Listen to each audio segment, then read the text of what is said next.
ముందుగా మన తండ్రిని దేవునికి మనందరి తరపున కృతజ్ఞతాస్తుతులు చెల్లిస్తున్నానండి. హాజరైనటువంటి నా తోటి సహోదరులకు, సోదరిమణులందరికీ నా వందనాలండి. ఈరోజు మనం కృతజ్ఞత గలవారెవరు, కృతజ్ఞత లేనివారెవరు అనే పాఠాన్ని మనం ఆలోచించేద్దామండి. అంశం ఏంటండి? కృతజ్ఞత గలవారు ఎవరు, కృతజ్ఞత లేనివారు ఎవరు? కృతజ్ఞత అనే మాటకు అర్థం ఏంటండి? కృతజ్ఞత అనే మాటకు అర్థం ఏంటంటే, పొందిన మేలును జ్ఞాపకం చేసుకొని మేలు చేసిన వారికి తిరిగి మేలు చేయడాన్ని ఏమంటారండి? కృతజ్ఞత చెల్లించడము అంటారండి. అదే కృతజ్ఞత లేనివారంటే అర్థం ఏంటి? ఏమండి? పొందిన మేలు మర్చిపోయి మేలు చేసినోళ్ళకి కీడు చేయడం. లేకపోతే మేలు చేయకుండా ఉండడం. దాన్ని కృతజ్ఞత లేని వాళ్ళు అనే మాట మనం వాడుతూ ఉంటామండి. ఈ భూమి మీద ఉన్న ప్రతి మనిషి కూడా మొట్టమొదటగా ఎవరికి కృతజ్ఞతాస్తుతులు చెల్లించాలి అంటే దేవుడికండి. మొదటి స్థానం ఎవరికమ్మా? దేవుడికి ఇవ్వాలండి. కారణం ఏంటంటే దేవుడు మనకి తండ్రి అండి. మనం ఆయనకి పిల్లలం. దేవుడు మన గురించి ఎంత ఆలోచించాడంటే ఒక తండ్రిలాగా, ఒక తల్లిలాగా మన గురించి ఆయన ఆలోచన చేశాడు. తల్లిదండ్రులు పిల్లల గురించి ఎలాగైతే ఆలోచిస్తారో అహర్నిశలు, వాళ్ళ గురించి కష్టపడతారో, వాళ్ళ గురించి యాతన పడతారో, దేవుడు కూడా మనం ఈ భూమి మీదకి రాకమునిపే మనకి ఏ అవసరాలు ఉన్నాయో, ఏ అక్కర్లు ఉన్నాయో ఆయన ముందే తెలుసుకొని మనకి కావలసిన ప్రతి వస్తువుని కూడా ఈ భూమి మీద దేవుడు ముందుగా సృష్టించాడండి. ఏమంటే ఈ విశ్వాన్ని చూసినప్పుడు, ఈ సృష్టిని చూసినప్పుడు దేవుడి చేతి పని కనపడుతుంది కదా అండి. ఈ సృష్టిలో ఉన్న ఏ వస్తువునైనా మనిషి తయారు చేసుకోగలడా? చేసుకోలేడండి. ఈ భూమి మీద ఉన్న జీవరాశులన్నిటికీ కూడా ఏమండి మనం ఎంత పోషిస్తున్నాడండి. మనం ఒక ఫ్యామిలీ ఒక 2 రోజులు వర్షాలు పడితే తినడానికి లోటైపోతుంది మనకి. ఏమంటే చాలా ఇబ్బంది పడిపోతాం. అలాంటిది సకల జీవరాశుల్ని కూడా దేవుడు ఎన్ని సంవత్సరాల నుంచి దేవుడు పోషిస్తున్నాడు. వాటికి ఎవరు అన్నం పెడుతున్నారు? ఎవరు పోషిస్తున్నారంటే దేవుడేనండి. దేవుడే. అందుకనే దావీదు మాట్లాడుతూ 136 కీర్తనలో చక్కని సందేశాన్ని చెప్తూ ఉన్నాడండి. 136 కీర్తన మొదటి వచనం నుంచి మనం చూడొచ్చు. ఎంతో కృతజ్ఞతతో దావీదు ఈ మాటలు చెప్తూ ఉన్నాడండి. యెహోవా దయాళుడు, ఆయనకు కృతజ్ఞతాస్తుతులు చెల్లించుడి అంటూ మొదలుపెట్టాడండి కీర్తన. యెహోవా ఎవరు? దయాళుడు, దయగలవాడు. కాబట్టి ఆయనకి మనం కృతజ్ఞతాస్తుతులు చెల్లించాలి అని ఈ ఈ కీర్తన అంతా కూడా మాట్లాడుతూ ఉన్నాడండి. అందులో ముఖ్యంగా 25వ వచనం దగ్గరికి వచ్చేటప్పటికి, సమస్త జీవులకును ఆయన ఆహారం ఇచ్చుచున్నాడు, ఆయన కృప నిరంతరము ఉండును, ఆకాశమందున్న దేవునికి కృతజ్ఞతాస్తుతులు చెల్లించుడి, ఆయన కృప నిరంతరం ఉండును అంటూ పూర్తి చేశాడండి. చూసారండి, మొదటి వచనంలో కృతజ్ఞత చెల్లించండి, ఆయన దయాళుడు అంటూ మొదలుపెట్టాడు. మళ్ళా చివరి వచనం దగ్గరికి వచ్చేటప్పటికి సమస్త జీవులకి ఆయన ఆహారం ఇస్తున్నాడు కాబట్టి ఆయనకి కృతజ్ఞతాస్తుతులు చెల్లించండి అంటూ ఆ అధ్యాయాన్ని పూర్తి చేయడం మనం చూస్తూ ఉన్నాం, ఆ కీర్తనని. కాబట్టి ఈ భూమి మీద ఉన్న మనుషులకేమి, పశువులకేమి, పక్షులకేమి, మృగాలకేమి, జంతువులకేమి అన్నిటికీ కూడా సమస్త ప్రాణులకి కూడా ఆహారం ఎవరిస్తున్నారమ్మా? దేవుడు. పోషకుడు ఎవరు? దేవుడు. అందుకనే పౌలు గారు తిమోతికి ఉత్తరం రాస్తూ ఓ మంచి మాట చెప్పారండి. ఏమన్నారు చూడండి, 1 తిమోతి 4:4లో, 1 తిమోతి పత్రిక 4:4 చూసినట్లయితే, దేవుడు సృజించిన ప్రతి వస్తువు మంచిది అంటూ మాట్లాడుతూ ఉన్నాడండి. దేవుడు సృజించిన ప్రతి వస్తువు మంచిది అంటున్నాడు. దేవుడు సృజించిన ప్రతి వస్తువును మంచిది, కృతజ్ఞతాస్తుతులు చెల్లించి పుచ్చుకుని ఎడల ఏది నిషేధింపదగింది కాదు అంటూ మాట్లాడుతున్నాడు. అంటే దేవుడు మనకు ఆహారం ఇస్తున్నాడు కాబట్టి మనం దాన్ని భుజించేటప్పుడు, ఆహారం తినే ముందు ఆహారం ఇచ్చిన దేవుడికి కృతజ్ఞతాస్తుతులు చెల్లించాలండి. ఎంత ఆకలితో ఉన్నా గానీ. ఏవండి? దేవుడికి కృతజ్ఞతాస్తుతులు చెల్లించకుండా మనం భోజనం చేయకూడదండి. ఎందుకంటే ఆ ప్రసంగి గారు అంటారు ప్రసంగి గ్రంథంలో, ఆయన సెలవు లేక భోజనం చేసి సంతోషించుట ఎవరికి సాధ్యము? అంటే ఒక పూట మనం అన్నం తింటున్నాం అంటే ఆ ప్రతి మెతుకు వెనకాతల దేవుడు దయ ఉందండి. దేవుడి కష్టం ఉంది. దేవుడు మనకి ఏర్పాటు చేశాడు కాబట్టి, మనల్ని బ్రతికించాడు కాబట్టి మనం దాన్ని తీసుకోగలుగుతున్నామండి. కాబట్టి ఆహారం ఇచ్చిన దేవుడికి మనం కృతజ్ఞతాస్తుతులు చెల్లించాలి అని ఇక్కడ మనం నేర్చుకుంటూ ఉన్నామండి. అంటే దేవుడు మన దగ్గర నుంచి ఏం ఆశిస్తున్నాడండి? ఇంతకంటే ఏమైనా ఆశిస్తాడమ్మా దేవుడు మన దగ్గర నుంచి? కొంతమంది అనుకుంటారు, దేవుడు నాకు పువ్వులు ఇచ్చాడు కాబట్టి దేవుడికి పువ్వులు ఇచ్చేయాలి. దేవుడు నాకు కాయలు ఇచ్చాడు కాబట్టి నేను దేవుడికి కాయలు ఇచ్చేయాలి. దేవుడు నాకు భోజనం పెట్టాడు కాబట్టి నేను తీసుకెళ్ళి దేవుడికి భోజనం పెట్టాలి. ఏమండి అవన్నీ దేవుడు అడుగుతాడా అండి? దేవుడికి ఏమైనా కావాలా పువ్వులు, కాయలు, భోజనం? అవన్నీ మన కోసం. మనం దేవుడికి భోజనం పెట్టే అక్కర్లేదు. దేవుడికి కృతజ్ఞతాస్తుతులు చెల్లిస్తే చాలండి. అదే దేవుడు మనిషి దగ్గర నుంచి ఆలోచన చేస్తూ ఉన్నాడండి. ఈరోజు మనిషి దేవుడు అడుగుతున్న ఆ చిన్న కోరికను తీర్చకుండా ఉండడానికి కారణం ఏంటంటే, నా కష్టం అండి, నా కష్టార్జితం నేను తింటున్నానండి, నా సంపాదన నేను తింటున్నానండి, ఇదంతా నా తెలివితేటల వల్ల నేను సంపాదించుకునే ఆహారం అండి, నేనెందుకు దేవుడికి కృతజ్ఞత చెల్లించాలి? ఇందులో దేవుడు ఇచ్చిందేముంది? ఇదంతా నేను పని చేయడం వల్ల, నా తెలివితేటల వల్ల, నా కష్టార్జితం వల్ల నాకు వచ్చింది, నేనెందుకు కృతజ్ఞత చెల్లించాలని ఈరోజు మనుషులు దేవుడికి కృతజ్ఞత చెల్లించడం లేదండి. ఏమండి? దేవుడికి ఎంత కోపం వస్తుందో చూడండి. మీరు కన్నా పిల్లలు పెరిగి పెద్దవాళ్ళు అయిన తర్వాత ఏమండి మీ దగ్గరికి వచ్చి, నువ్వు నాకు ఏటిచ్చావు, నువ్వు నాకు ఏం సంపాదించావు, నువ్వు నాకేం చేయలేదు, నా తెలివితేటల వల్ల నాకు ఉద్యోగం వచ్చింది, నా తెలివితేటల వల్ల నేను ఈరోజు పైకి వచ్చాను, పెద్దోడిని అయ్యాను అని అంటే మనకు ఎలా ఉంటుందండి? కోపం వస్తుందా రాదమ్మా? ఏంటి ఆ తెలివితేటల వల్ల పైకి వచ్చేసాడా? ఆ తెలివితేటలు రావడానికి చదువు ఎవరు చదివించారు? ఏమండి? ఆ చదువు వెనకాతల తల్లిదండ్రుల పాత్ర లేదా? ఆ తెలివితేటల వెనకాతల తల్లిదండ్రులు పాత్ర లేదా? తల్లిదండ్రులు లేకుండానే పుట్టేశావా? తల్లిదండ్రులు లేకుండా పెరిగేసావా? గాలికి పుట్టావా, గాలికి పెరిగావా? ఏమండి? తల్లిదండ్రులు ఎంత కష్టపడి ఉంటారోనండి. మీరు ఎవరైనా చిన్నపిల్ల తల్లుల దగ్గరికి వెళ్ళి చూడండి. వాళ్ళు ఏం చెప్తారంటే, రాత్రి అంతా ఏడిచేస్తుందనియా, నిద్ర లేదనియా అంటుంటారండి. ఇటు ఒక్కరోజు గురించి కాదు వాళ్ళు చెప్పేది, ప్రతిరోజునండి. ఆ బిడ్డ పెరిగి వచ్చే వరకు కూడా తల్లికి నిద్ర ఉండదండి, కంటి మీద నిద్ర ఉండదు. తెలుసా అండి? ఇప్పుడు ఆ బిడ్డ కొంచెం నిద్ర చేసే టైంలో వీళ్ళు పడుకుంటారు అంతే. ఆ బిడ్డ తెలిగేసి ఉన్నదా ఇంక తల్లిని పడుకోనివ్వదు. ఎంత కష్టమోనండి తల్లికి. ఈ భూమి మీదకి మనం రావడానికి ఇద్దరు కష్టం ఉందండి. ఒకటి దేవుడి కష్టం. దేవుడు మన తల్లి గర్భంలో మనల్ని పిండంగా రూపించాడు. అందుకే దావీదు 139 కీర్తనలు అంటాడు, నీవు నన్ను కలుగు చేసిన విధము చూడగా నాకు భయమును ఆశ్చర్యమును కలుగుచున్నది, అందుకు నేను నీకు కృతజ్ఞతాస్తుతులు చెల్లిస్తున్నాను అంటే దేవుడు పాత్ర ఉంది. మనం పుట్టడానికి మొదటి పాత్ర ఎవరమ్మా? దేవుడు. దీని వెనకాతల తల్లిదండ్రులు లేరు, అన్నదమ్ములు లేరు, అక్కచెల్లెలు లేరు, ఎవరు లేరు. దేవుడి పాత్ర. గర్భఫలము యెహోవా అనుగ్రహించు బహుమానం.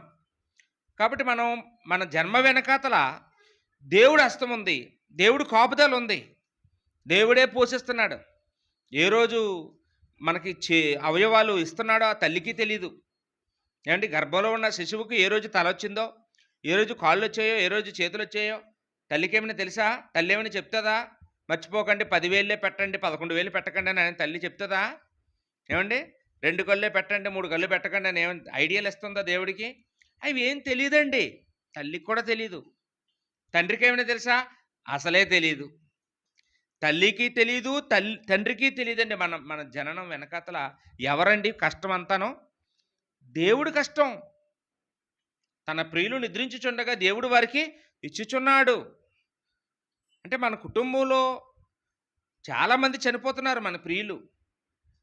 మన ప్రియులు మనం కోల్పోతుంటే మరలా మనకి ఆనందం కలుగజేయడానికి దేవుడు ఏం చేస్తున్నాడంటే మరలా ఆ లోటుని తీర్చడానికి మనకి గర్భఫలాన్ని ఇస్తున్నాడు అని అక్కడ మనం చూస్తూ ఉంటామండి 127 కీర్తనలో. కాబట్టి దేవుడు మన మన జన్మ వెనకాతల ఒకటి దేవుడి పాత్ర ఉంది.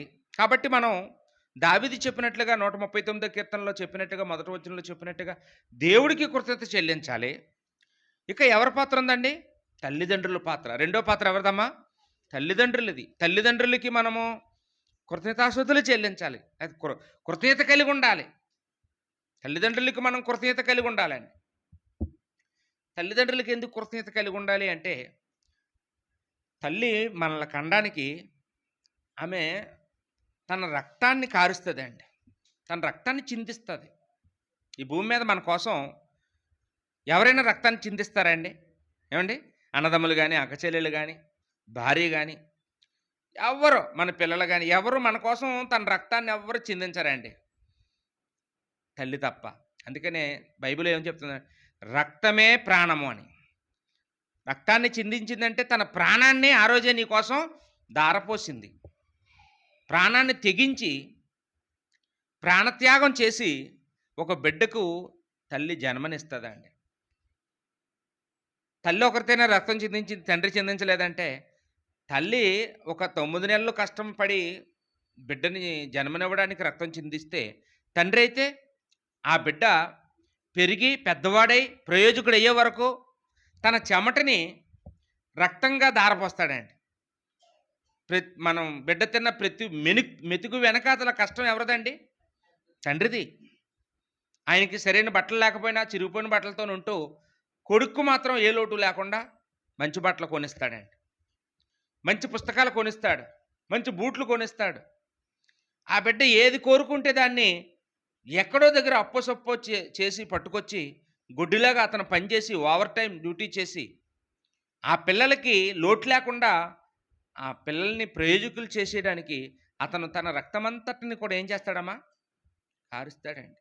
తన నడుము వంగిపోయే వరకు, తనలో సత్తువు తగ్గే వరకు కూడా అతను పనిచేస్తూ ఎద్దులాగా పనిచేస్తూ తన పిల్లల్ని ప్రయోజకులు చేస్తారండి. అంత ప్రయోజకులు అయిన తర్వాత నువ్వు మాకేం ఇచ్చావు, మేమే పెరిగేశాం, నువ్వు మాకేం చేసావు, నువ్వేం చేసావు అసలు, అలాగా వాళ్ళు అయితే చూడు ఎంత బాగా చేశారో, వాళ్ళ పిల్లలకి ఎంత ఆస్తి ఇచ్చారో, నువ్వేం కట్టావు ఇల్లు, ఇదేం ఇల్లు ఇది అని అంటే ఎలా ఉంటుందండి? వస్తుందా రాదా కోపం? ఖచ్చితంగా వస్తుంది. మరి దేవుడు మన కోసం ఇన్ని ఏర్పాట్లు చేస్తే, దేవుడికి మనం కృతజ్ఞతాస్తుతులు చెల్లించమని దేవుడు చెప్పినప్పుడు, దేవుడికి కృతజ్ఞతాస్తుతులు చెల్లించకపోతే దేవుడికి రాదా కోపం? ఏటమ్మా? దేవుడికి రాదా కోపం? వస్తుందండి. అందుకని దేవుడు ఆయన కోరుతూ ఉన్నాడు, ఆయనకి మనము కృతజ్ఞతాస్తుతులు చెల్లించాలి అని. 103వ కీర్తనలో అంటాడు, 103వ కీర్తన 2వ వచనంలో, 103వ కీర్తన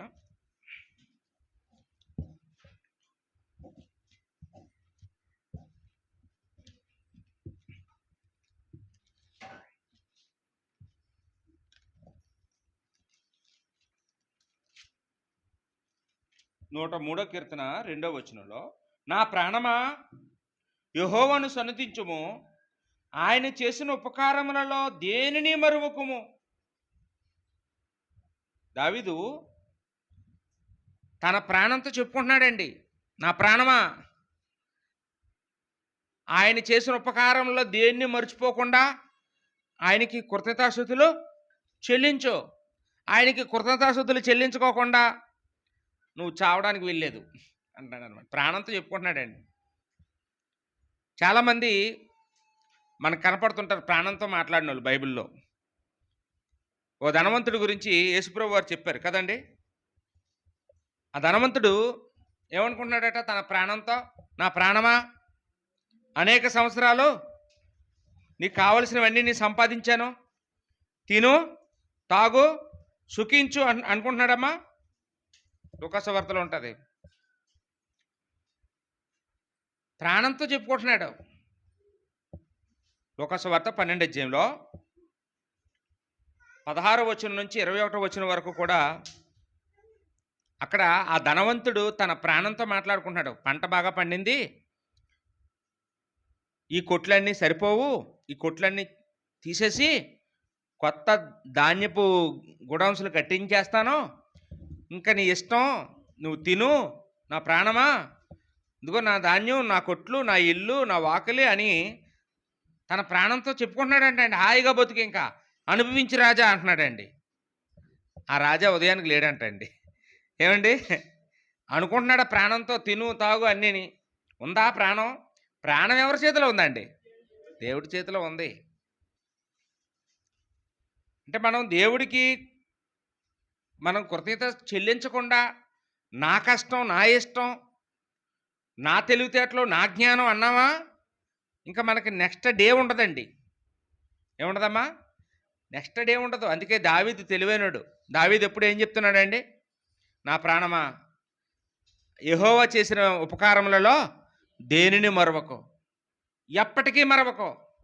నువ్వు నా కంఠంలో ఉన్నంత వరకు కూడా ఆయన చేసిన ఉపకారాలకి ఎప్పుడు కూడా నువ్వు కృతజ్ఞత చెల్లించు, మర్చిపోయేవాడిగా ఉండొద్దు అని ఎప్పుడు తనలో తాను తన తన ప్రాణానికి చెప్పుకుంటున్నాడండి. తన మనసులో చెప్పుకుంటున్నాడు దావీదు. కారణం ఏంటండి? భక్తిపరుడండి. భక్తిపరుడు దేవుడికి కృతజ్ఞత చెల్లిస్తాడు. భక్తిపరుడు తల్లిదండ్రులకి కృతజ్ఞత చెల్లిస్తాడు. ఈరోజు చాలామంది తల్లిదండ్రులు బాధపడుతూ ఉంటారు. నా పిల్లలు నాకు కృతజ్ఞత చెల్లించరు, నన్ను గణపరచరు, నన్ను గౌరవించరు, నాకు లోబడరు అని బాధపడుతుంటారు. కారణం ఏంటి అంటే, మనం బాల్యంలో వాళ్ళని దేవుడి దగ్గరికి తీసుకురాకపోవడం, దేవుడిలో పెంచకపోవడం. ఏమంటే నీ కొడుకు, నీ కూతురు దేవుడికి కృతజ్ఞతాస్తుతులు చెల్లిస్తే ఖచ్చితంగా నీకు కృతజ్ఞతలు చెల్లిస్తారు. దేవుడికి కృతజ్ఞత చెల్లించలేని వాడు మనుషులకి కృతజ్ఞత చెల్లించడండి.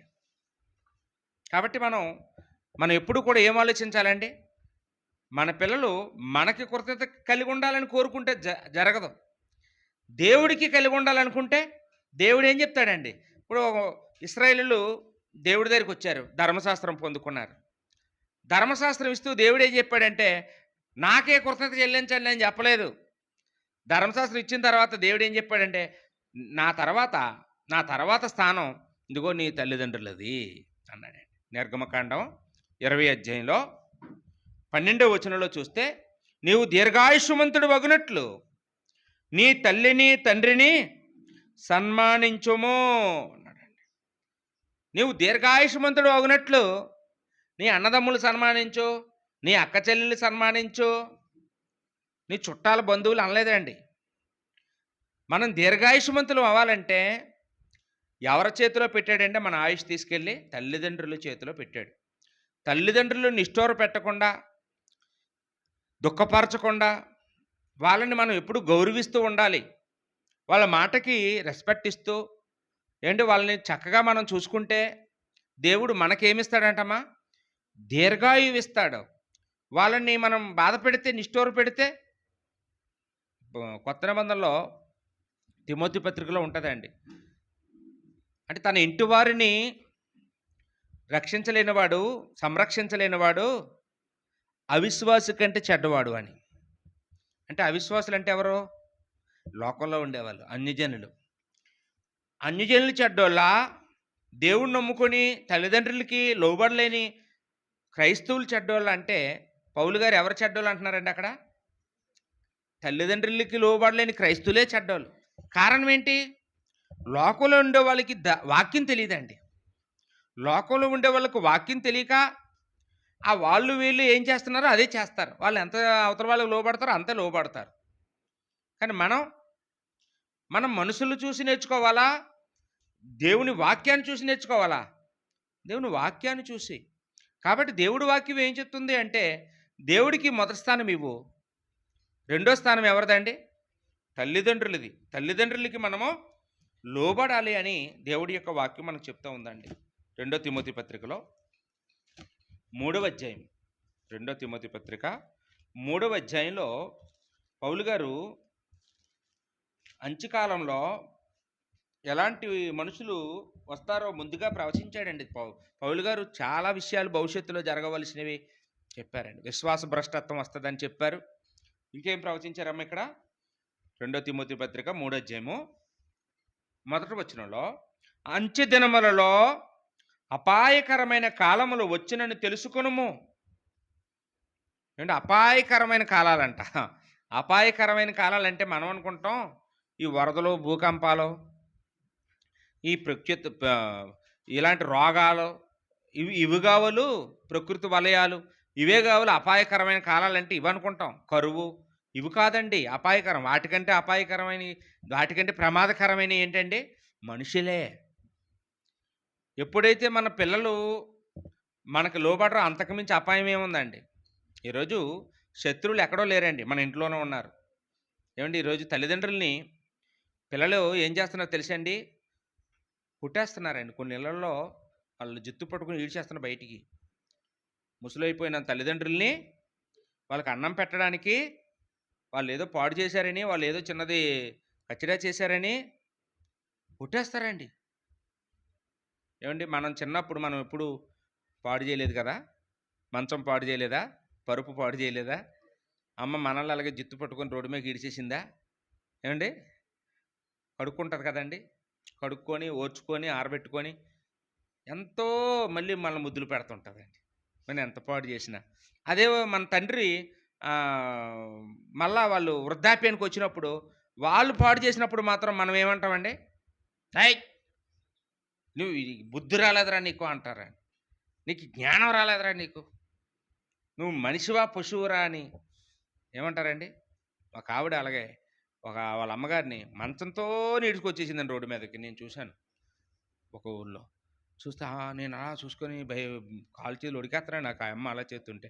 కోడలు పాపం అత్తని ఎలా కొట్టేస్తుంది అనుకున్నాను. తీరా దగ్గరికి వెళ్ళి ఎటుదమ్మా ఇలా చేస్తున్నావు అని అడుగుతుంటే, బాబు నేను కూతురుని కాబట్టి నేను ఎలా చేస్తున్నాను బాబు, కోడలు అయితే చేస్తుందా అన్నదండి. ఇంకా నాకు మరీ నరాలు కట్ అయిపోయాయి. ఇటు కూతురే ఇడి చేస్తుందంట రోడ్డు మీదకి. ఇక కోడలైతే ఇంకా పరిస్థితి ఏంటనుకో. నిజమే ఆవిడ చెప్పింది, కొంచెం నిజమే చెప్పింది. నేను కూతురిని కాబట్టి ఎంత కొట్టాను, కోడలైతే ఇంకేం చేసిన అంటుందండి. అందుకే నాకు అన్నారు ఏంటి, అందుకే నాకు అన్నారు చిన్నప్పుడు మనం అలా పాడు చేసినప్పుడు మంచం మీద 1, 2 అయిపోయినప్పుడు మన అమ్మ నాన్న మనల్ని అలాగే కొట్టేసి ఉంటే మనం ఈరోజు బతుకుంటామా ఏంటండి? అదే పని ఈరోజు వృద్ధాప్యంలోకి వచ్చిన తర్వాత, వృద్ధాప్యం అంటే ఏంటో తెలుసా? రెండో బాల్యం. వృద్ధాప్యం అంటే ఏంటమ్మా? రెండో బాల్యం. అంటే చిన్నప్పుడు ఏటేటి చేసేవాళ్ళం అవన్నీ ఇప్పుడు చేస్తారనమాట. వృద్ధులైపోయిన తర్వాత వాళ్ళకి చర్మం స్పర్శ ఉండదండి. వాళ్ళు కావాలని చేయరు, వాళ్ళకి తెలియకుండానే అయిపోతాయండి. వాళ్ళు కావాలని మంచం మీద పాస్ పోసారు, కావాలని మంచం మీద టూల్స్ వెళ్ళారు. అది వాళ్ళ చర్మం వాళ్ళకి చెప్పదు. స్పర్శ పోయింది.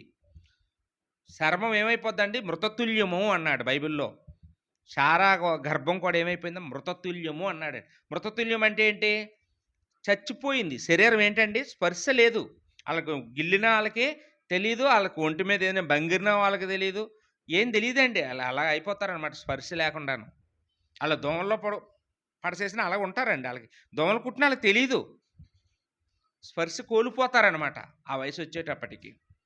కానీ మనం ఈ అజ్ఞానులకి అవేమి తెలియదండి. అదేమి తెలియకుండా ఆ వయసులో రుణం తీర్చుకోవాలి, కన్న రుణం తీర్చుకోవాలి, పెంచిన రుణం తీర్చుకోవాలి. వాళ్ళని ఎంతో బాగా చూసుకుంటే మనకి దేవుడు వడ్డీతో మనకి దీర్ఘాయుష్ ఇస్తానని దేవుడు చెప్పాడు. కానీ ఇవన్నీ మర్చిపోయి ఏం చేస్తారండి? తల్లిదండ్రుల్ని వాళ్ళని కొడుతున్నారు, తిడుతున్నారు. కొంతమంది అయితే ఇలా కాదని చెప్పేసి కారు ఎక్కించుకొని ఎక్కడో ఒక దూర ప్రాంతానికి తీసుకెళ్ళి ఇక్కడ నిలబడి మళ్ళీ వస్తానని చెప్పేసి ఇంకా అక్కడ వదిలేసి వెళ్ళిపోతారండి. చూసి మా అబ్బాయి వస్తానన్నాడు, ఇక్కడ ఉండమన్నాడని పాపం అలా 1 రోజు, 2 రోజులు, 3 రోజులు చూసి ఇంకా వాళ్ళు భిక్షాటన చేసుకుని బతుకుతారండి. ఇంకా అక్కడ అలాంటి వీడియోలు మన యూట్యూబ్లో కొడితే బోల్డ్ వస్తున్నాయండి.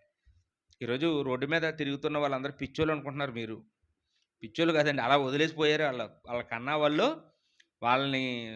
కాపాడలేక, వాళ్ళు పోషించలేక వాళ్ళు అడ్డుగా ఉన్నారని. ఇంకా కొంతమంది భ్రష్టులు ఏం చేస్తారో తెలుసా అండి? ఇంకా కఠిన హృదయం కలిగిన వాళ్ళు చంపేస్తున్నారండి. చంపేసి ఇంకా అడ్డు తొలగించుకుంటున్నారండి. ఎందుకు అంత కష్టం ఎందుకు? ఎక్కడో వదలడం ఎందుకు? అనేసి. అది కృతజ్ఞతనే అండి? దేవుడు మనల్ని పుట్టించింది అలా చేయమనేనా? లోపం ఎక్కడుందో తెలుసా అండి? తల్లిదండ్రులదే. తల్లిదండ్రులు పిల్లల్ని దేవుళ్ళో పెంచితే వాళ్ళ లాభం ఏంటంటే, ఇదిగో వాడు పెద్దవాడైనప్పుడు తొలగిపోడు అన్నాడు కదండీ సామెతల్లో. బాలుడు నడవవలసిన త్రోవను వారికి నేర్పుమో, పెద్దవాడైనప్పుడు దాని నుండి తొలగిపోడు. వాడు బాల్యంలోనే నువ్వు దేవుడికి కృతజ్ఞత చెల్లించేవాడుగా నువ్వు వాడికి నేర్పిస్తే, వాడు పెద్దోడైనప్పుడు నీకు కృతజ్ఞత చెల్లిస్తాడు. బాల్యంలో మనం వదిలిపెట్టేసి వృద్ధులైపోయిన తర్వాత మాత్రం బాబు నన్ను గౌరవించు, నన్ను పోషించు, నన్ను మెచ్చుకో, నాకు అది చేయి ఇది చేయి అంటే ఏం చేస్తాడండి? నీ మాటే లెక్క చేయడు. నిన్న రోడ్డు మీద ఎక్కడో వదిలేసిపోతాడు. ఏదో రోజు నీ పీక నొక్కి చంపేస్తాడు నిన్ను. లేదా నువ్వు నాకు ఏమిచ్చావు, ఎంత సంపాదించావు, ఇదేనేటి ఇస్తావా అని చెప్పేసి మనల్ని ఎప్పుడు మాటలతో నిష్ఠూరపరుస్తా ఉంటాడండి. ఇంక ఇక్కడ ఏమన్నాడంటే 2 తిమోతి పత్రిక 3వ అధ్యాయం 1వ వచనం చూస్తే, అంత్యకాలములలో అపాయకరమైన కాలములు వచ్చినని తెలుసుకొనుము. ఏలయనగా మనుషులు స్వార్థప్రియులు, ధనాపేక్షులు, బెంకములాడవారు, అహంకారులు, దోషకులు, తల్లిదండ్రులకు అవిధేయులు, కృతజ్ఞత లేనివారు అన్నాడండి. ఏమన్నాడమ్మా ఇక్కడ? మొత్తం ఇక్కడ మనకి 19 లక్షణాలు రాశాడండి. ఈ 19 లక్షణాల్లో తల్లిదండ్రులకు అవిధేయులు, కృతజ్ఞత లేని వాళ్ళు, అపవిత్రులు అన్నాడండి 2వ వచనంలో. తల్లిదండ్రులకి లోబడలేని వాళ్ళు, కృతజ్ఞత లేని వాళ్ళు. తల్లిదండ్రులకి ఎవరు లోబడరండి? తల్లి మాట ఎవరు ఎదిరిస్తారు? కృతజ్ఞత ఉన్నోడు ఏం చేస్తాడండి? మా అమ్మ రుణం నేను ఎప్పటికీ తెచ్చుకోలేను, మా నాన్న రుణం నేను ఎప్పటికీ తెచ్చుకోలేను. వాళ్ళు చెడ్డోళ్ళైనా ఏమండి, వాళ్ళు అంత మంచోళ్ళు కాకపోయినా వాళ్ళకి ఏ లోపాలు ఉంటే ఉండొచ్చు, వాళ్ళకి ఏ వ్యసనాలు ఉంటే ఉండొచ్చు. ఉంటే వాళ్ళకి వ్యసనాలు ఉన్నాయని ఈరోజు నీకు చెడ్డబాడైపోయాడా? ఏమండి, మనం కుంటువాళ్ళుగా పుడితే మన అమ్మ నాన్న వదిలేస్తారా? కుంటోడని, చిన్న ముక్కు వంకరగా పుట్టాడని వదిలేస్తారా? చెప్పండి అమ్మా. మనం నల్లగా పుట్టామని వదిలేస్తారా? మనకి జుత్తు రాలేదని వదిలేస్తారా? అన్ని కష్టాలు పడి బెండి తీస్తుంటారు వాళ్ళకి. ఏమంటే రాత రాసేటప్పుడు ఏమి చేస్తారు? ఏదైనా మొహం చిన్నది సొట్టగా పుట్టారనుకోండి, అది అంతా లెవెల్ చేస్తారు. ముక్కు కొంచెం పొట్టు ముక్కలా వచ్చిందని దాన్ని సాగతీస్తారు రోజు పట్టుకొని. ఏదోటి చేసి మొత్తానికి మనల్ని మంచి పొజిషన్లోకి తీసుకురావడానికే అమ్మ నాన్న ఎప్పుడూ కష్టపడుతుంటారు. కానీ మనం మాత్రం వాళ్ళని రక్షించడానికి ప్రయత్నం చేయడం మానేసి, వాళ్ళు ఇక వ్యసనం ఉందండి, వాళ్ళు అలవాటు ఉన్నాయండి వాళ్ళకి, వాళ్ళు చెడ్డోళ్ళండి అంటుంటాం. ఎంత తప్పు చూడండి. ఆ చెడ్డవాళ్ళైన తల్లిదండ్రులు కూడా మంచివాళ్ళుగా మార్చుకోవలసిన బాధ్యత ఎవరిదండి? మనది. కృతజ్ఞత చెల్లించబడుతుందని, వాళ్ళు పోషించబడుతుందని వాళ్ళలో లోపాలను పట్టుకొని బ్లాక్మెయిల్ చేస్తూ, తప్పించుకుంటూ, సాకులు చెబుతూ ఈరోజు ఉంటే దేవుడేమంటున్నాడండి అలాంటి వాళ్ళని? నీ ఆయుష్ నా చేతిలో ఉంది, జాగ్రత్త అంటాడు. నువ్వు తల్లిదండ్రులని నువ్వు ఎప్పుడైతే నువ్వు గణపరచలేదో, సన్మానించలేదో, నీ ప్రాణం నా చేతిలో ఉంది, జాగ్రత్త. నువ్వేదో సుఖపడిపోదామో, నువ్వు ఎక్కువ రోజులు బతికేద్దాం అనుకుంటున్నావేమో, అవకాశం లేదు నీకు అని దేవుడు ఖచ్చితంగా మనకి ఇక్కడ చెప్తూ ఉన్నాడండి. లోకాసువార్తలో 17వ అధ్యాయం మనం చూస్తే, లోకాసువార్త 17వ అధ్యాయం 11వ వచనం నుంచి, ఇక్కడ యేసుక్రీస్తు వారు గలిలయ ప్రాంతం నుండి యెరూషలేముకి వెళ్ళాలనుకుంటున్నారంట. లోకాసువార్త 17వ అధ్యాయం 11వ వచనం నుంచి చదువుతున్నారండి. ఆయన యెరూషలేమునకు ప్రయాణమై పోవచ్చు సమరయ గలిలయ మధ్యగా వెలుచుండెను. యెరూషలేము వెళ్ళాలనుకుంటున్నాడు. అయితే గలిలయకి మధ్యలో, యెరూషలేముకి గలిలయకి మధ్యలో సమరయ ప్రాంతం ఉంటుందండి. సాధారణంగా ఎవరు కూడా యెరూషలేము వెళ్ళేవాళ్ళు ఈ సమరయ మీదగా వెళ్ళడానికి ఇష్టపడరు, దగ్గరే కానీ వెళ్ళడానికి ఇష్టపడరు. కారణం ఏంటంటే, సమరయులు అనగానే మిశ్రిత జనం, అశ్షూరీయులకి యూదులకి పుట్టిన సంతానం వాళ్ళు.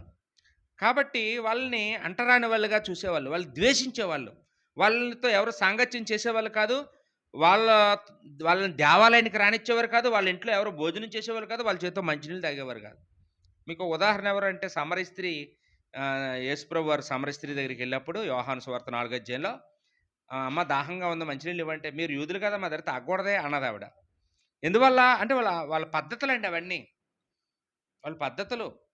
కాబట్టి అలాంటి అంటరాని వాళ్ళ ప్రాంతంలోకి ఎళ్ళడానికి ఇష్టపడక 75 కిలోమీటర్ల దూరం వెళ్ళేవారంటండి. అంటే యొర్దాను నది గలిలయలో దాటిన తర్వాత యొర్దాను నదొస్తది.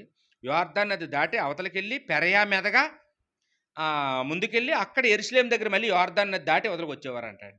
2 సార్లు యొర్దాను నదిని దాటి యెరూషలేమేనే ఎళ్ళేవారంట గానీ పడవల మీద ఎలాగోలాగా ఈ షార్ట్‌కట్‌లో తావున్నా గాని ఎళ్ళేవారు కాదంటండి. వాళ్ళు ఎంత నిష్టపరులో చూడండి యూదులు. కానీ యేసుక్రీస్తు వారు అలాంటి కట్టుబాట్లన్నిటికీ లోబడకుండా, ఆ అంటరాని వాళ్ళ దగ్గరికే నేను వెళ్తానని చెప్పి, వాళ్ళ ఊర్ల మీదగానే ఆయన వెళ్తూ ఉన్నాడు. అలా వెళ్తున్నప్పుడు ఏం జరిగిందో చూడండి. ఆయన ఒక గ్రామంలోనికి వెళుచుండగా 10 మంది కుష్ఠరోగులు ఆయనకు ఎదురుగా వచ్చి, దూరమున నిలిచి అన్నాడండి. లూకా గారు ఒక వైద్యుడండి. ఈయన ఈ చరిత్ర రాశాడు. ఎవరు రాయలేదు. ఇతనొక్కడే రాశాడు. మిగిలిన సువార్తల్లో ఇది కనపడదు. ఈయన రోగాలు అనే సింపుల్‌గా చెప్పి వదిలేయకుండా, ఆ రోగం పేరు కూడా చెప్పేవాడు. చాంద్ర రోగం అని ఇలా పేర్లు చెప్తుంటాడనమాట. అంతేకాకుండా ఆ రోగం యొక్క ప్రభావం ఎలా ఉంటదో కూడా చెప్తా ఉంటాడండి. ఈ కుష్ఠరోగం గురించి ఈరోజు మందులున్నాయండి. ఈరోజు సాలూరులో ఎక్కడో ఒక పెద్ద హాస్పిటల్ ఉంది కుష్ఠరోగులకి. చాలా సింపుల్‌గా వస్తది, తగ్గిపోతది. కానీ ఆ కాలంలో ఈ కుష్ఠరోగం అనేది ఒక భయంకరమైన అంటురోగం. దానికి మందులు లేవండి. ఒకసారి కుష్ఠరోగం వచ్చిందంటే అది దావానంలా వ్యాపించి ఆ ఇంట్లో వాళ్ళ ఊరు అందరికీ కూడా అంటుకుపోయేదంట అండి. ఈ కుష్ఠరోగం లక్షణాలు ఎలాగుంటాయి? చర్మం గులాబీ కలర్ మారిపోద్దంట అండి. మొదట్లో గులాబీ కలర్‌లో వచ్చి తర్వాత నల్లబడిపోద్దంట. ఆ తర్వాత ఈ చర్మం ఇలా ఉంటది గానీ ఇందులో లోపలుండి ఎముకలన్నీ పోతుంటాయి. ముక్కు తొక్కే ఉంటది. ముక్కుండదు. చెవులు తొక్కలే ఉంటాయి. చెవులుండవు. అలా అయిపోతదంటండి. అలా కొద్ది రోజులు పోయిన తర్వాత ఈ ఏళ్ళన్నీ పొట్టిగా అయిపోతుంటాయి. ఏళ్ళన్నీ ఆటోమేటిక్‌గా పోతుంటాయి. ఈటిల్లో పడి బ్లీడింగ్ అవుతా ఉంటదండి. చేతుల్లో బడి, ముక్కుల్లో బడి, వాళ్ళ దగ్గర అదో రకమైన కంపు. దీంతో పాటు ఈ కుష్ఠరోగం ఉన్న వాళ్ళకి క్షయరోగం కూడా ఉంటదండి. అది 2 కలిసి ఉంటాయండి. దగ్గు, విపరీతమైన దగ్గొచ్చేస్తది వాళ్ళ దగ్గర. కాబట్టి ఆళ్ళ దగ్గరలో ఎవరున్నా ఆ దగ్గు వల్ల వాళ్ళకి కూడా ఆ రోగం ఆటోమేటిక్‌గా అంటుకుపోతా ఉంటది. బట్ ఇలాంటి భయంకరమైన వ్యాధి కాబట్టి ఈళ్ళేం చేసేవారంటే, అంటే ధర్మశాస్త్రం ఇచ్చినప్పుడు దేవుడే చెప్పాడు ఆ కుష్ఠరోగుల గురించి. మన సంఖ్యాకాండంలో ఆ సంగతులుంటాయి. ఈళ్ళని పాలెనికి వెలుపల అంటే ఊరికి చివర ఎక్కడ పొలిమేరలుంటాయి కదండీ!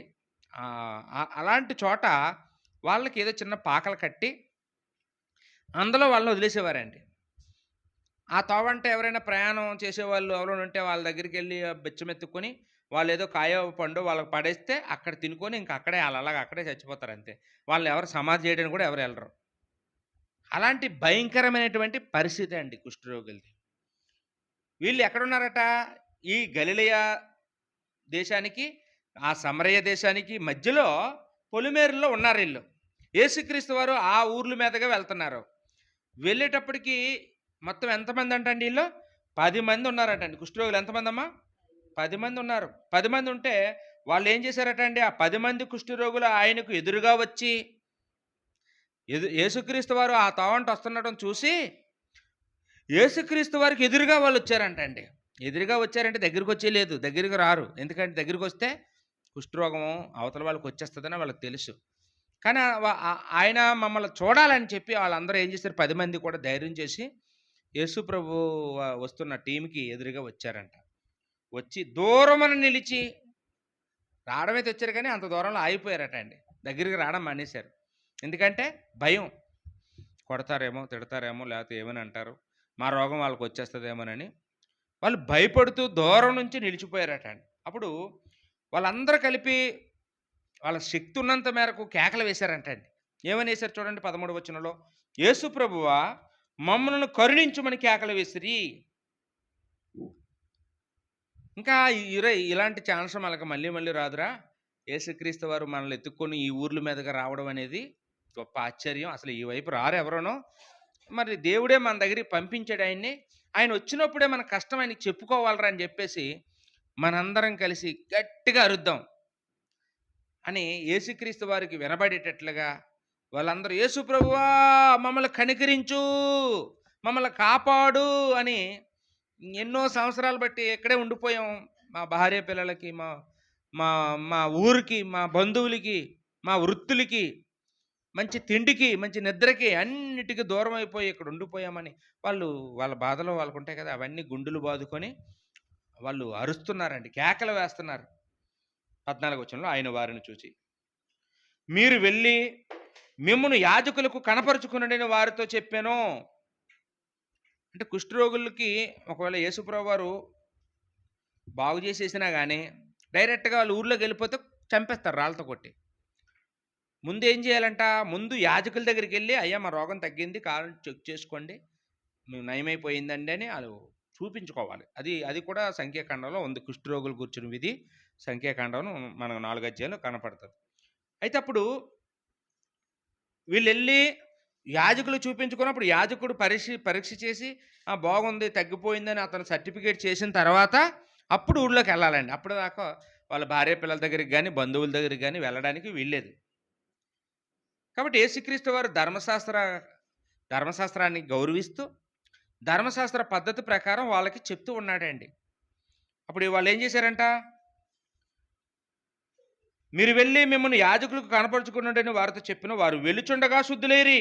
ఏం చేశారటమ్మా, వాళ్ళందరూ పరిగెత్తుకోనో నడుచుకోనో వాళ్ళు వెళ్తున్నారు. వెళ్ళిపోతుంటే వెళ్తుంటే ఆటోమేటిక్గా శుద్ధులైపోయారంట అండి. ఇలా అడుగు తీసి అడుగేశారేమో మొత్తానికి. ఏమండి, వెంటనే ఆయన బాగు చేయండి వెళ్తామని అనలేదండి వాళ్ళు. మేము వెళ్తామండి చూడండి, రోగంతోనే ఉన్నారు, యాజకుల దగ్గరికి వెళ్ళండి మీరు చూపించుకోండి అంటే బాగా అవ్వకుండానే వాళ్ళు విశ్వాసం నిజంగా మంచి విశ్వాసం కదండి. మనమైతే ముందు ఇది ఏదో తేల్చండి అప్పుడు వెళ్తాం అంటాం. కానీ వాళ్ళు రోగంతో ఉండగానే వెళ్తామండి అయితే చూపించుకుంటామండి అని వెనకెట్టి 2 అడుగులు వేశారంట.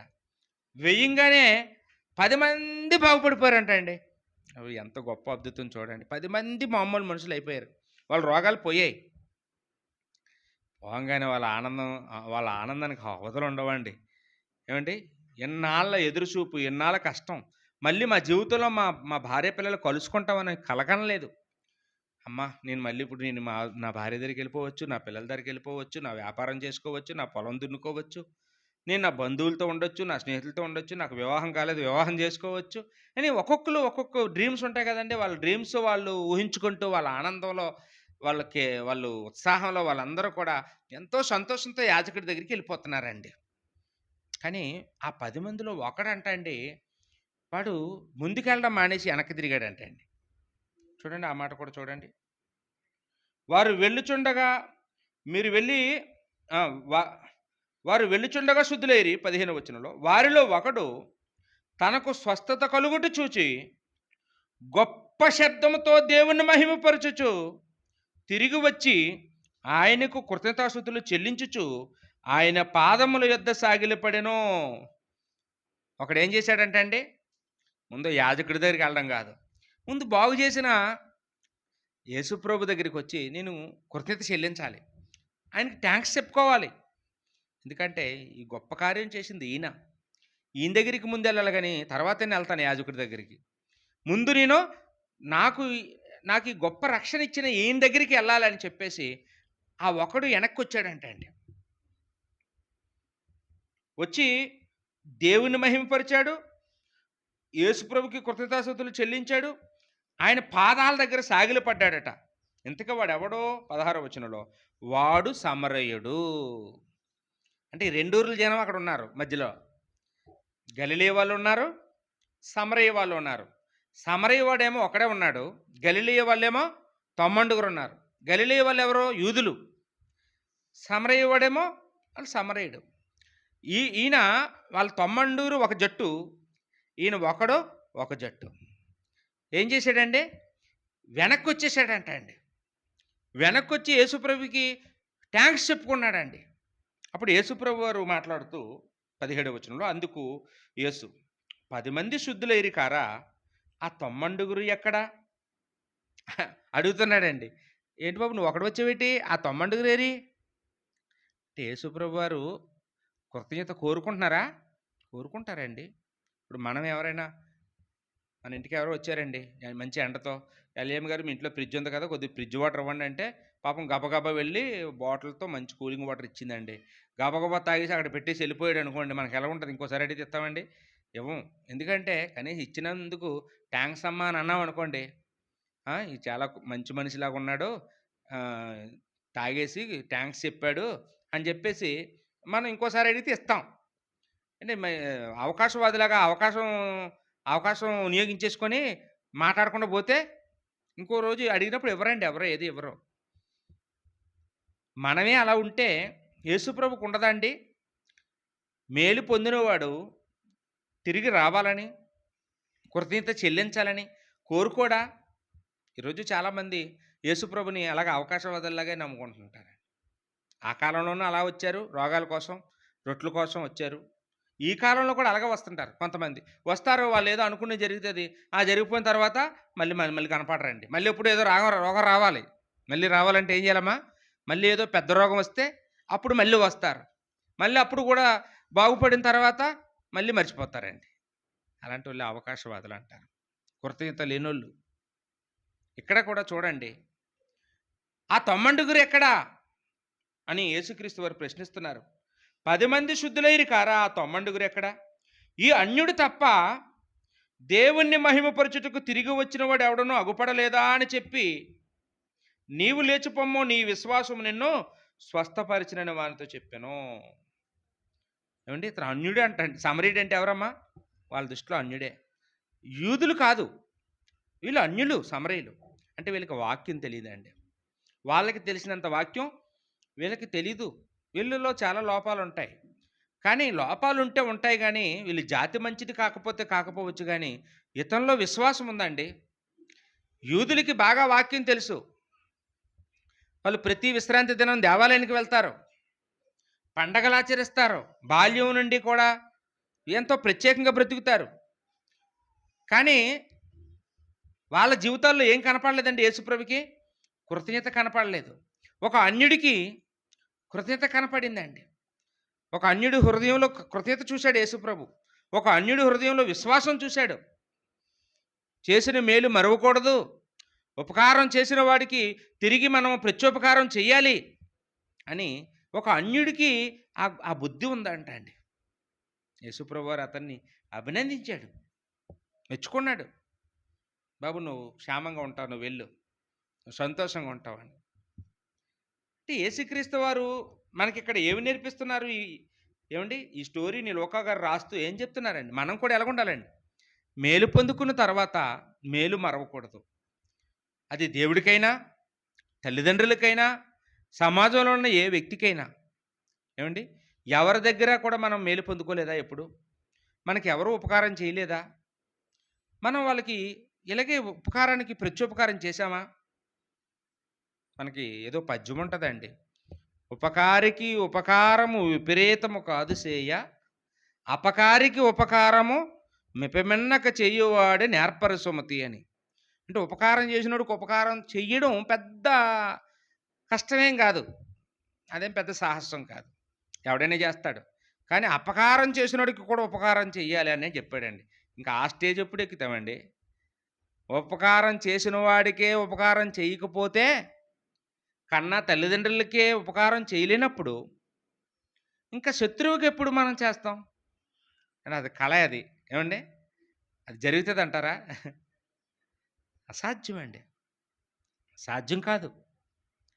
మనకి ఊపిరిచ్చిన దేవుడికి, మనకి మనల్ని పోషించి పెద్ద చేసినటువంటి మన తల్లిదండ్రులకే మనం ఉపకారం చెల్లించలేనప్పుడు, కృతజ్ఞత చెల్లించలేనప్పుడు, శత్రువులకి, మన కీడు చేసిన వాళ్ళకి మనం ఉపకారం చేస్తామా అంటే అసాధ్యం. అది చేసే అవకాశమే ఈ భూమి మీద అది లేదండి. బైబిల్లో ఈరోజు మన పాఠం పేరు ఏంటండి? కృతజ్ఞత కలవారెవరు, కృతజ్ఞత లేనివారెవరు. అంటే ఇప్పటి వరకు మనం అంటే కృతజ్ఞత గురించే ఆలోచన చేసాం.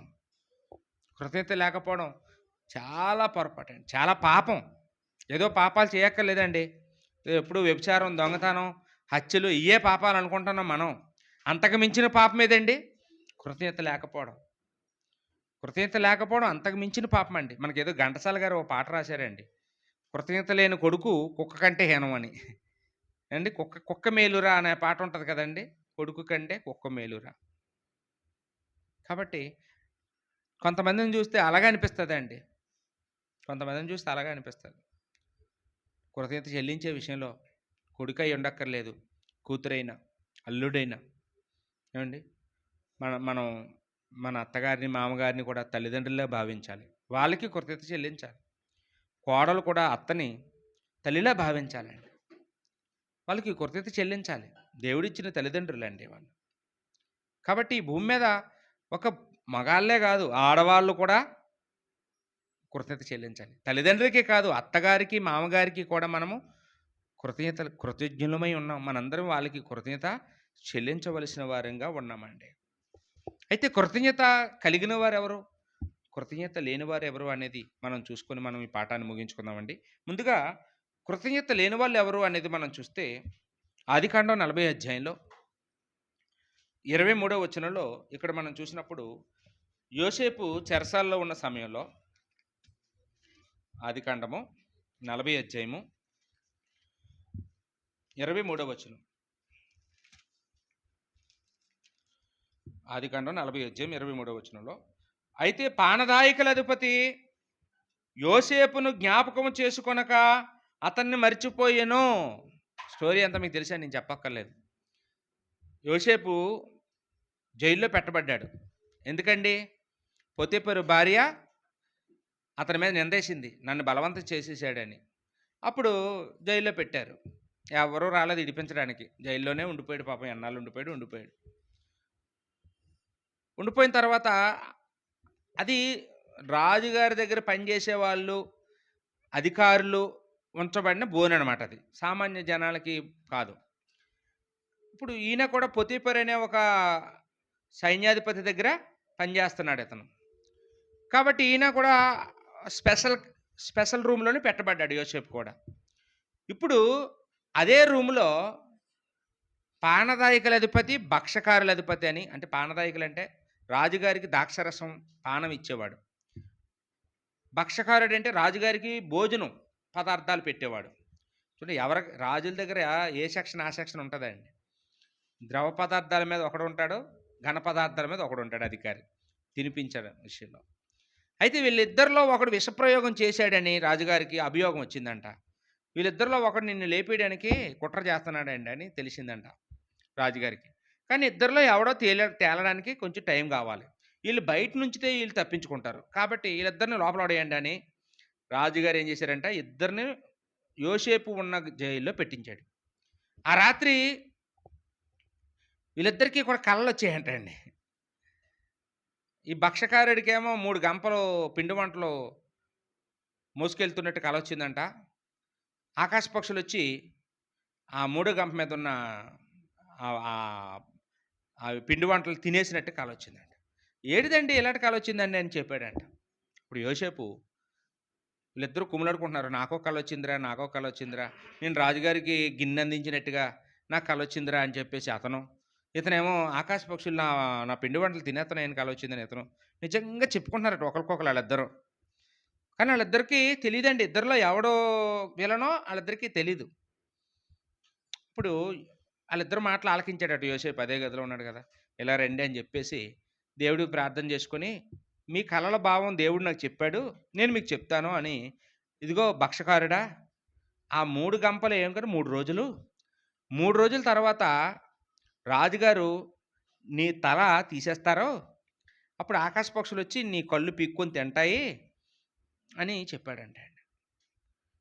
యోసేపుకి ఇంక అంతకుమించి ఏం తెలియదు. అదే దేవుడు చెప్పాడు, అదే చెప్పేశాడు. ఈ పానదాయకుల అధిపతితో ఏమన్నాడంటే 3 రోజుల తర్వాత మళ్ళీ యథావిధిగా నువ్వు రాజుగారికి గిన్నె అందించే జాబులోకి మళ్ళీ నువ్వు వెళ్ళిపోతావు అని చెప్పాడంట. వాడు ఎలా ఉంటుందండి ఆ పానదాయకుల అధిపతికి? నిజంగానే ఇతను చెప్పినట్టుగాని నాకు 3 రోజుల తర్వాత రాజుగారి జైల్లో నుంచి విడుదల చేసి నా పోస్ట్ నాకు ఇస్తే, నా ఉద్యోగం నాకు ఇస్తే, నేను నిరపరాధనని నన్ను కానీ ఇతను చెప్పిందే గాని జరిగితే ఖచ్చితంగా నేను మాత్రం నిన్ను వదలనండి. నిన్ను మాత్రం నేను ఇక్కడి నుంచి విడుదల చేసేస్తాను. నా ఇన్‌ఫ్లూయెన్స్ అంతా వాడి ఈ జైల్‌లో నుండి నిన్ను నేను విడిపిస్తాను. నాది పూసే అని పెద్ద కబుర్లు చెప్పాడండి. కబుర్లు చెప్పిన తర్వాత నిజంగానే రాజుగారు ఏం చేశారట, ఆ భక్షకారుడిని తీసుకెళ్ళి తల తీయించేశాడు. ఈ పానదాయకుల అధిపతిని అతని పోస్ట్‌లో పెట్టేశాడండి. ఉద్యోగంలోకి వెళ్ళిన తర్వాత చూడండి, పోగొట్టుకున్నది తిరిగి వచ్చేటప్పటికి ఎలాగైతే ఆ ఆనందం ఎక్కువైపోతుందో, ఈయనకి కూడా ఆనందంలో పడి యోసేపుని మర్చిపోయాడండి. యోసేపుని మర్చిపోయాడు. ఆయన విడుదల చేస్తానన్నాడా? యోసేపుకి సాయం చేస్తానన్నాడా? ఎంతలండి చిటికలో పనని అన్నాడా? మర్చిపోయాడండి. కృతజ్ఞత లేనోడు కదండి. కృతజ్ఞత ఉందా అండి? కృతజ్ఞత లేదు. మనుషులు మర్చిపోయినా దేవుడు మర్చిపోడు కదండి. వెంటనే దేవుడు ఏం చేశాడు, ఈసారి ఎలా కాదండి, రాజుగారికి కలొచ్చేలా చేశాడు. కలొచ్చింది, నాకు కలభావం చెప్పాలి, నాకు కలభావం చెప్పాలి, ఎవడో చెప్పట్లేదు అక్కడ. అప్పుడు బుర్రకొచ్చిందటండి పానదాయకుల అధిపతికి. ఏవండి మన జైల్లో ఒక అతను ఉన్నాడండి, నన్ను జైల్లో వేసారు కదా, అప్పుడు నాకు కల వస్తే అతనే చెప్పాడండి, అతను చెప్పినట్టు 3 రోజుల తర్వాత నాకు నెరవేరిందండి. ఏమండి, అతన్ని తీసుకొస్తే, అతని పేరు యోసేపు అండి, అతన్ని తీసుకొస్తే మీ కలభావం చెప్తాడండి. అప్పుడు చెప్పాడండి. అంటే దేవుడు గుర్తు చేసే వరకు చెప్పలేదండి. ఉందమ్మా కృతజ్ఞత అతనికి? లేదండి. మనం చేసిన ఉపకారమును ఎప్పుడు కూడా మనం మరవకూడదండి. ఆయన గురించి అదే రాశాడండి. అయితే పానదాయకుల అధిపతి యోసేపును జ్ఞాపకం చేసుకొనక అతన్ని మర్చిపోయిను. ఉపకారం చేసినోడిని ఏం చేశాడండి? మర్చిపోయాడండి. ఆయన సుఖంలో పడిపోయాడు. ఇంకా ఈ కష్టంలో ఉన్నవాడి సంగతి మర్చిపోయాడు. కానీ దేవుడు మర్చిపోలేదండి. దేవుడు విడుదల చేశాడండి. ఇంకా మనం చూసినప్పుడు అలా కృతజ్ఞత లేని వాళ్ళు చాలామంది ఉంటారండి. ఇశ్రాయేల్ ప్రజలు మోషే పట్ల కృతజ్ఞత లేని వారుగా ఉన్నారండి. మోషే వాళ్ళని ఐగుప్తులో బానిసలుగా ఉన్న వాళ్ళని, వాళ్ళు ఎన్నో కష్టాలు పడి, ఏమండి, శ్రమ లేక, వాళ్ళు విశ్రాంతి లేక ఎంతగానో కష్టపడేవారంట. అలాంటి వాళ్ళని మోషే ఏం చేశాడండి? విడుదల చేశాడు. వాళ్ళ కోసం దేవుడికి ప్రార్థనలు చేశాడు. ఎంతో కష్టపడ్డాడు. వాళ్ళ గురించి అరణ్యంలో ఏమండి ఆయన ప్రయాణం చేశాడు. రాజు కుటుంబాన్ని వదులుకున్నాడు. రాజు ధనాన్ని వదులుకున్నాడు. ధనాన్ని వదులుకున్నాడు. ఫరో ఇంటిని వదులుకున్నాడు. అన్ని త్యాగాలు చేస్తే వీళ్ళు ఏం చేశారండి? మోషేనే చంపేయాలని చూశారండి చివరికి. ఇతర వల్ల మాకు ఈ కష్టాలని ఒక పూట అన్నం లేకపోయేటప్పటికి ఏమండి శోధించేవాళ్ళు. ఒక గంట దాహం వేస్తే శోధించేసేవాళ్ళు. వాళ్ళు ఎవరో చెడ్డ సమాచారం తీసుకొచ్చారు వేగులవారు. అది ఎలా వేగులవారు ఇలా సమాచారం చెప్పగానే ఇంక వేస్ట్, మనకి చచ్చిపోవడమే అనేసి వాళ్ళు డ్యాన్సులు అలా ఉండేయండి. ఎంత ఓర్చుకున్నాడో మోషే.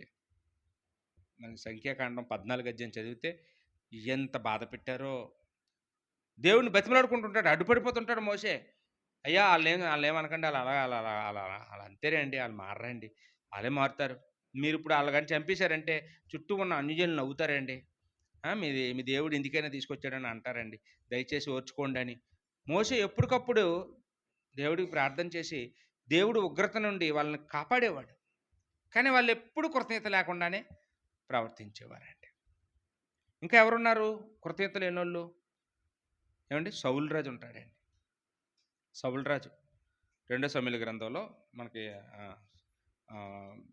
మొదటి సమూయేలు గ్రంథంలో ఆ విషయాలు కనపడతాయండి. గొల్యాత్ అనే ఫిలిస్తీయుడు ఇశ్రాయేలు మీదకి యుద్ధానికి వచ్చినప్పుడు అతని ఎత్తుని చూసి, అతని బలాన్ని చూసి ఎవరు కూడా అతనితో మల్ల యుద్ధానికి రమ్మంటే ఎవరో సాహసించలేదు. సౌలే దాక్కున్నాడు అటు ఇంట్లోకి వెళ్ళి. అలాంటి పరిస్థితుల్లో ఈ ఇశ్రాయేలుని రక్షించడానికి దావీదు ముందుకెళ్ళాడు. వెళ్ళి ఆ గొల్యాతుని చంపి ఆ యుద్ధంలో విజయాన్ని సాధించాడండి. ఇశ్రాయేలు రక్షించడమే కాకుండా ఫిలిస్తీయుల్ని కూడా ఓడించాడు. అప్పుడు దావీదు ఎంత మెచ్చుకోవాలండి, మాకు ఉపకారం చేసావు నాయనా అని. నా కూతుర్నిచ్చి పెళ్లి చేస్తానని ఎన్నో మాటలు చెప్పినోడు. ఎవరో కొంతమంది ఆడవాళ్ళు పాట పాడారంట. సౌలుకి 1000 కొలది, దావీదుకు 10,000 కొలది జేజేలని యుద్ధంలో పాట పాడతారండి, విజయగీతం. ఆ విజయగీతం పాడేటప్పటికీ కోపం వచ్చేసిందంట అండి సౌలుకి. నాకేమో 1000, దావీదుకేమో 10,000. అంటే ఈ ఒక్క రోజులోనే ఆడేమో హీరో, నేను జీరో అని వెంటనే అసూయ పెట్టేసుకున్నాడు. దావీదుని చంపడానికి ప్రయత్నం చేశాడండి. అండి 20 సంవత్సరాలు అడవులంట తరిమాడు, తరిమాడు, తరిమాడు. ఎవడైనా అల్లుడిని చంపుకోవడానికి తరుముతాడా? తరిమాడండి. అంటే సౌలు ఎవరమ్మా? మేలు చేసినోడిని మర్చిపోయినా కృతజ్ఞత లేనోడండి. కృతజ్ఞత లేనోడు. ఇప్పుడు కృతజ్ఞత కలిగిన వారు ఎవరో? కృతజ్ఞత కలిగిన వారు ఎవరో ఉన్నారమ్మా బైబిల్‌లో? ఆళ్ళు కూడా ఒక ఇద్దరినో ముగ్గురినో చెప్పుకుందామండి. కృతజ్ఞత కలిగిన వారు ఎవరంటే దావీదేనండి. దావీదు ఆ కష్టకాలంలో సౌలు అతన్ని తరుముతున్న టైంలో సౌలు కుమారుడైన యోనాతాను మాత్రం దావీదుకి ధైర్యం చెప్తూ, నువ్వే నెక్స్ట్ రాజు అవుతావు, మా నాన్న మంచోడు కాదు, నువ్వే మంచోడివి అని చెప్పి, ఇదిగో నీకు ఏవైనా కావాలంటే నన్ను అడుగు నేను ఇస్తానని దుప్పట్లు ఇవ్వడం, అతనికి ఆహార పదార్థాలు ఇవ్వడం, అతన్ని ప్రాణాన్ని కాపాడడానికి యోనాతాను ఎప్పుడు కూడా కృషి చేసేవాడు. నువ్వు నా స్నేహితుడివి. ఎవరైనా రాజకుమారుడు అలా ఉంటాడండి? ఎందుకంటే శత్రువు చచ్చిపోతేనే మా నాన్న తర్వాత నేనే రాజుని అయిపోతానని స్వార్థం ఉంటుంది. కానీ యోనాతానికి రాజు అయిపోవాలని స్వార్థం లేదు.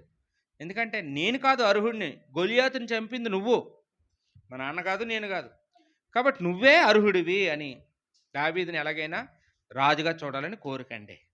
కానీ ఆ ఆశ తీరకుండానే, రాజుగా చూడకుండానే సౌలు కుమారుడు యోనాతాను ఫిలిస్తీన్ల చేతిలో చచ్చిపోయారు. అందరూ చచ్చిపోయిన తర్వాత దావీదు రాజైన తర్వాత దావీదుకి ఆ యోనాతాను కుటుంబం అంటే చాలా ఆశ. యోనాతానుకి ఎవరైనా ఉన్నారా? వారసులు ఉన్నారా? ఎక్కడ ఉన్నారంటే, అయ్యా మెఫీబోషెత్ అనే ఒక అవిటివాడు ఉన్నాడండి, కుంటివాడు ఉన్నాడండి, అతని భార్య అతను ఎక్కడో మారుమూల ప్రాంతంలో దాక్కొని అక్కడెక్కడో బతుకుతున్నారండి అని అంటే, పిలిపించండి అన్నాడంట. రాజుగారు మిమ్మల్ని తీసిరమ్మన్నారని సైనికులు వెళ్ళేటప్పటికి మెఫీబోషెత్ ఒడుకుపోయాడు. ఎందుకంటే నేను అతని శత్రువు తాలూకా వాడిని, సౌలు తాలూకా మనవడిని కదా, నన్ను చంపడానికే కావాలనుకున్నాడు. కానీ దగ్గరికి వచ్చిన తర్వాత దావీదు అతన్ని చూసి కౌగిలించుకొని, నీకు 2 వరాలు ఇస్తున్నాను. మొదటిది, నీ తాత యొక్క ఆస్తి ఎంత ఉందో అదంతా నీకు ఇచ్చేస్తాను, భూములన్నీ నీకే, అతను సంపాదించిన ఆస్తి అంతా నీకు ఇచ్చేస్తాను. రెండోది, నువ్వు ఈ రోజు నుంచి నా కొడుకు లెక్క, నా ఇంట్లో నా భోజనం బల్ల దగ్గర నువ్వు కూడా కూర్చొని భోంచేయాలి అన్నాడు. చచ్చిపోయే వరకు నాతోనే ఉండాలి అన్నాడు.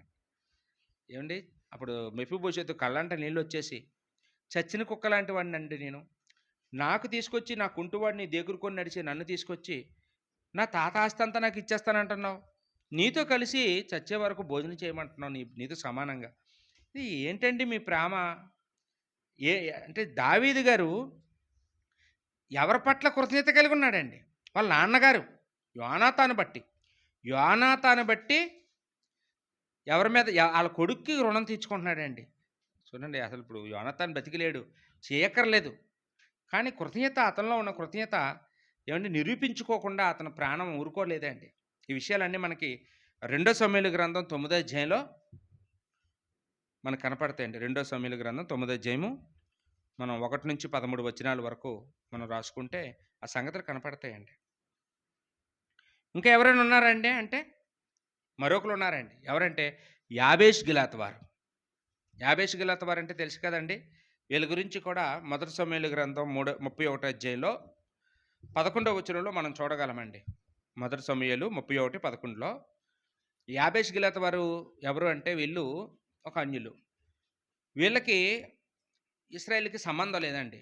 కానీ వీళ్ళ మీదకి ఒకానొక సందర్భంలో వేరే దేశం వాళ్ళు యుద్ధానికి వస్తామని, వీళ్ళలో మగోడు ఒకడు లేకుండా అందరి ఏళ్ళు కట్ చేసేసి అందరినీ చంపేస్తామని, కళ్ళుగుడ్లు పీకేస్తామని ప్రకటన చేస్తారండి. వీళ్ళు చిన్నవాళ్ళు, చిన్న రాజ్యం, వీళ్ళు యుద్ధం చేయడానికి వీళ్ళ దగ్గర శక్తి చాలదు. ఎలాగా ఒక్కరోజే సమయం ఉంది, మమ్మల్ని అందరినీ చంపేస్తామని శత్రువులు పంపించారు లేక అని వీళ్ళు బాధపడుతున్న టైంలో వీళ్ళు సౌలు రాజుని, అప్పుడు సౌలు ఉన్నాడు కదా రాజు దావీదు కంటే ముందు, సౌలు దగ్గరికి వెళ్ళి అయ్యా మాకు సాయం చేయండి అని బతిమలాడుకున్నారు. అప్పుడు సౌలు వచ్చి వీళ్ళ తరపున ఆ శత్రువులతో యుద్ధం చేసి వాళ్ళు ఓడించాడు, వీళ్ళు కాపాడాడండి. సౌలు జీవితంలో చేసిన ఏకైక మంచి పని ఏదైనా ఉంటే అదేనండి, మంచి పని. అతను నిజంగా అన్యుడని కూడా చూడకుండా సాయం చేశాడు సౌలు. కానీ సౌలు ఎలా చచ్చిపోయాడంటే క్రూరంగా చచ్చిపోయాడు. ఫిలిస్తీన్లు అతన్ని చంపేసి అతని తలని వాళ్ళ కోట గుమ్మానికి ఏలగట్టుకొని, మొండాన్ని ఏలగట్టుకొని అలా సమాధి కూడా జరగకూడదు ఈడికి అని చెప్పేసి వాళ్ళు అలాంటి నిర్ణయాలు తీసుకున్నారంటండి ఫిలిస్తీన్లు. సౌలు శరీరాన్ని డెడ్ బాడీని యెరూషలేముకి తీసుకురావడానికి ఎవ్వరు ధైర్యం చేయలేదు. అలాంటప్పుడు సౌలు చనిపోయాడని, ఫిలిస్తీన్లు అతని డెడ్ బాడీని వాళ్ళ కోట గుమ్మానికి ఏలగట్టుకున్నారని ఈ యాబేష్ గిలాతు వారికి తెలిసిందంటండి. ఈ పల్లెటూరోళ్ళకి, చిన్న ఊరోళ్ళకి. వీళ్ళు అన్యులు. వీళ్ళు ఏం చేశారట, రాత్రికి రాత్రిని దొంగచాటుని ఎవరికీ తెలియకుండా ఆ ఫిలిస్తీన్ దేశానికి వెళ్ళి వాళ్ళెవ్వరూ చూడకుండా సౌలు డెడ్ బాడీని, ఆ కోట గుమ్మానికి కట్టిన డెడ్ బాడీని ఇప్పి దాన్ని మోసుకొని తీసుకొచ్చి వీళ్ళు సమాధి చేశారంట అండి.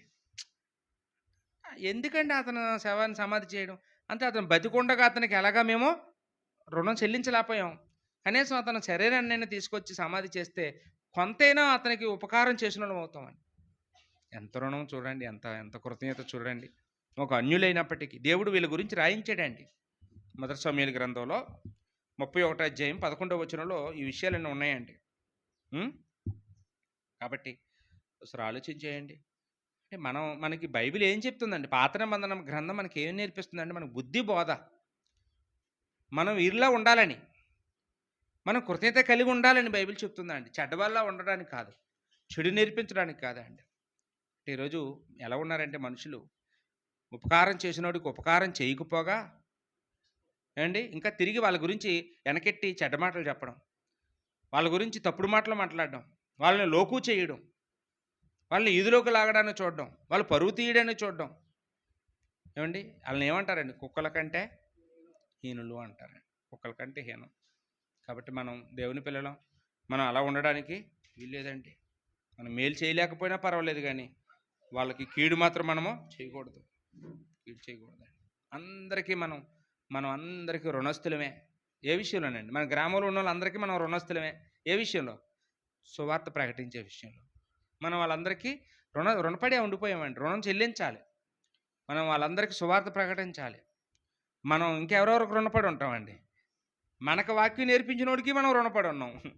వాక్యం తెలియని వాళ్ళకి రుణపడి ఉన్నాం, వాక్యం నేర్పించిన వాడికి రుణపడి ఉన్నాం. మనకు ఎవరో వాక్యం నేర్పించారో వారికి మనం కృతజ్ఞులమై ఉండాలి. చిన్నప్పుడు మనకి పాఠాలు చెప్పిన మాస్టర్ కనపడితే వెళ్ళి నమస్కారం పెట్టి, సార్ మీ స్టూడెంట్ అండి అని చెప్పుకుంటాం మనం. నేను మనకు పాఠాలు చెప్పిన, అక్షరాలు దిద్దించిన ఆయనకే మనం అంత కృతజ్ఞత కలిగి ఉంటే, మనకు ఆత్మ సంబంధమైన మాటలు చెప్పిన వాళ్ళకి మనం రుణపడలేమా? అండ్ వాళ్ళకి మనం కృతజ్ఞత చెల్లించకూడదా? కాబట్టి మనందరం అలా ఎల్లప్పుడూ దేవుడి విషయంలో కృతజ్ఞతలు కలిగిన వారిగా ఉండడానికి ప్రయత్నించేద్దాం. ఓపికగా వాక్యమని మీ అందరికీ వందనాలు చెల్లించుకుంటూ ముగిస్తున్నానండి. అందరికీ వందనాలు.